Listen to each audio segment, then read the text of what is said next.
Namaskar, beautiful souls. Welcome again to this very special web series called Meeting the Masters. My name is Ved, and I hope that by watching these episodes that you feel inspired to learn more about the Masters, have a deeper relationship with them, and become more receptive to their wisdom for your spiritual path. Today's episode, I'm speaking about the master called Baba Nityananda, sometimes called Bhagawan Nityananda, of Ganeshpuri. And Ganeshpuri is the place in India where he spent most of his life.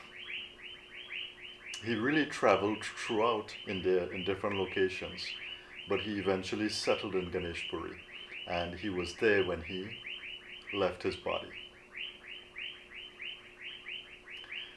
Now, Baba Nityananda is such a special master to me personally because he belongs to our yogic lineage.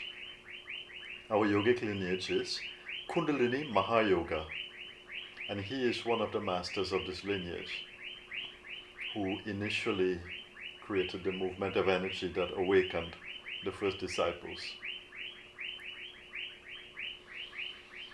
And it was Nityananda that I first had my energy experiences with. It's Nityananda I first started to feel the spiritual dimension is opening up to me. So it's my great pleasure to be able to speak about him a little. Now, who is Nityananda? Well, the story of his birth is not well known. So we don't know for sure who his parents were um, and what his childhood was like fully. But it's clear that even as a child and as a teenager, there was something special about this being, this person. That many strange occurrences would happen around him, miraculous things would happen around him. And as a teenager, he began wandering through India in different ways. And in wandering through India, wherever he went, into any town or village or so, there would always be peculiar incidences associated with him. Usually something miraculous happening for people around him. And eventually he came to settle in Ganeshpuri, where he had such a presence, spiritual presence, that he would draw a large following. Many people from around India would come to see him, to receive his blessing, to receive guidance, and actually to improve their lives in some way. Because Nityananda was this kind of master that whenever someone came to him and asked him for anything, he would bless them and say yes. And it would seem in a miraculous way that they would get what they asked for whenever they came to him. And there are many such examples in his life story of him also doing miraculous healing for people. But this was not really the focus of his life from his point of view. From his point of view, he was immersed in a spiritual experience. He was one with the all, one with the divine. He lived in a place of ananda, a blissful experience. And he would constantly speak about this to those who came to him with a spiritual intent. So spiritual seekers who came to him, he would give them small instructions and try to bless them that they can continue their spiritual path. And of course, throughout the course of his life, he had quite a few disciples. The most famous of which is Swami Muktananda, who I will be speaking about in the next episode. And it's very interesting to hear the stories of what he would tell Swami Muktananda, this disciple, or the things that he would say to his disciples. The message was always focused around you have to look inside yourself. In fact, Muktananda uh, told a story that when he first came to the ashram, he would read many, many spiritual books. And one day Nityananda saw that he was doing this and came to him and said, why are you reading those books? And Muktananda said, well, these are spiritual books. I'm trying to improve myself and learn about spiritual things. And the master Nityananda said to him, but all of these books have come from you, have come from a human mind, have come from something inside. So cast aside these books and you meditate. Focus on what is within you. You meditate and see if you can find the knowledge inside. And this was essentially the core of his spiritual message. To my knowledge, he didn't write any books, but many of the disciples around him did write books about his life. And there is one particular set of verses called the Chid Akasha Gita, in which some of the spiritual instructions he gave was recorded. Chid Akasha Gita means the consciousness space, the song of the consciousness space. So even from that title you can know, well, his focus was on the consciousness within us. So my experience was,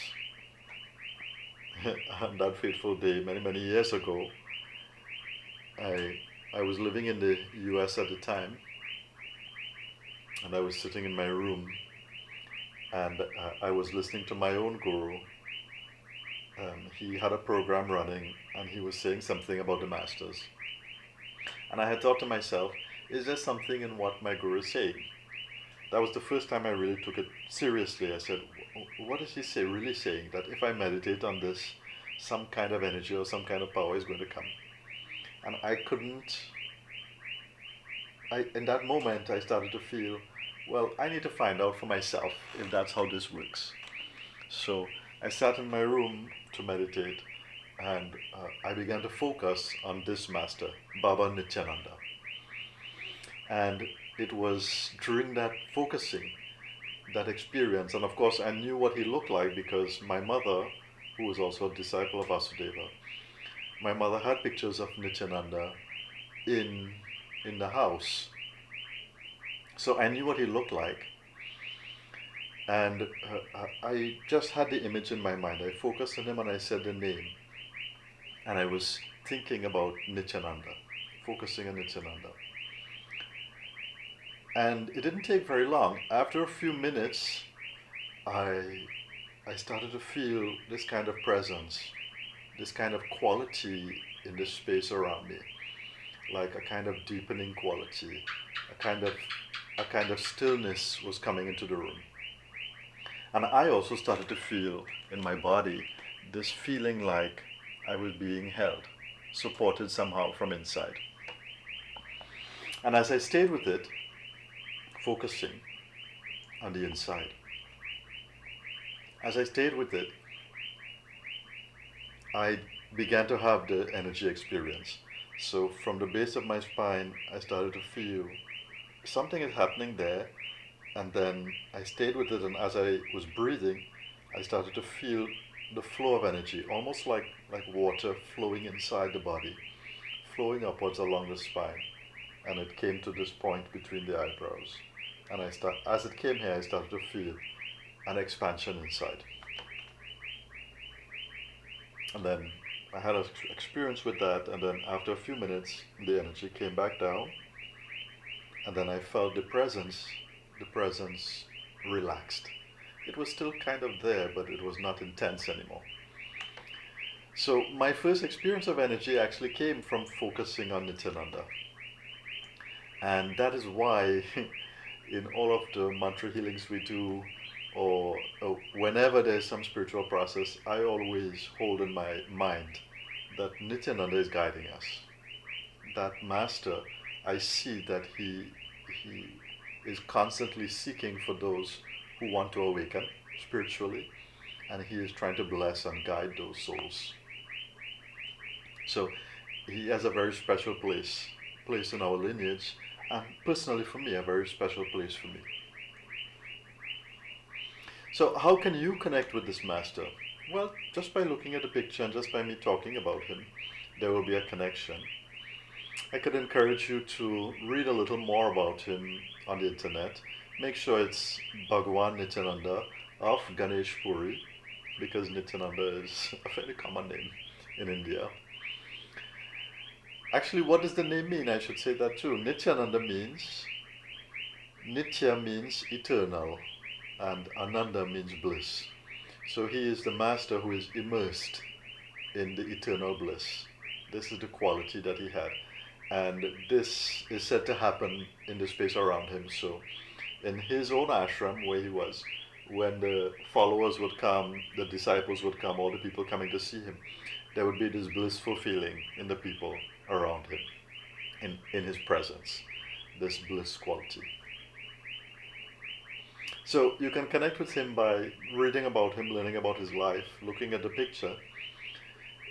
But the best way to connect with him is through meditation. This was one of the most important things he stressed, that you don't have to look outside. You don't even have to read anything spiritual from the book. You have to learn to meditate. You have to focus on yourself and connect inside. And it is there. It is there you find the connection with the masters. So let's do a little meditation before I move on, before we finish. So let me ask you to just close the eyes, take a few deep breaths, clear your mind.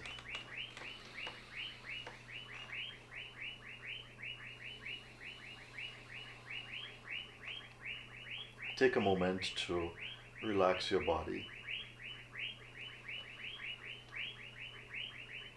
If you want to look at the image of Nityananda, you can open the eyes and look at the image and then close them again.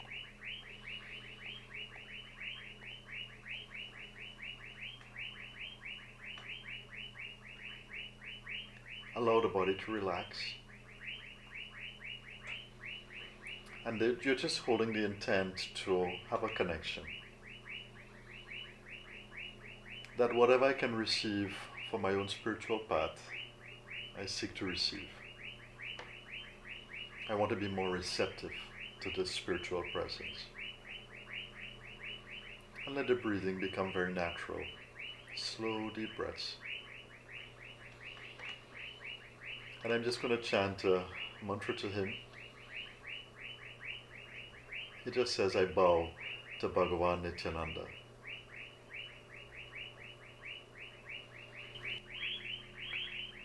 Om Namo Bhagavate Nityanandaya.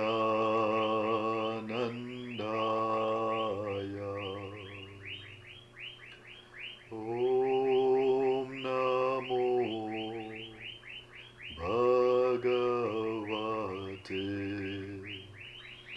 Nityanandaya.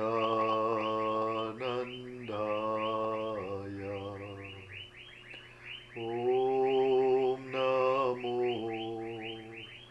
Bhagavate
So let's just take a deep breath, all the way in, all the way out.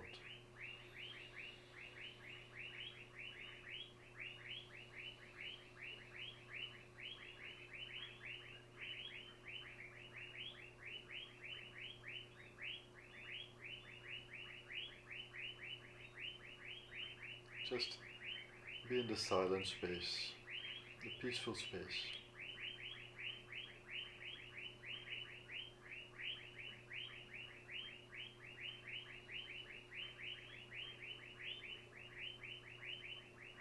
Thank you very much.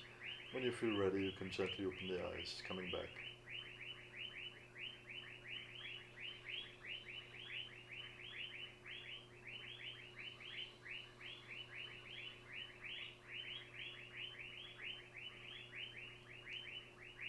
So, thank you very much for watching this little bit of information on the Master Nityananda, and I hope that you will cultivate that inner connection with him.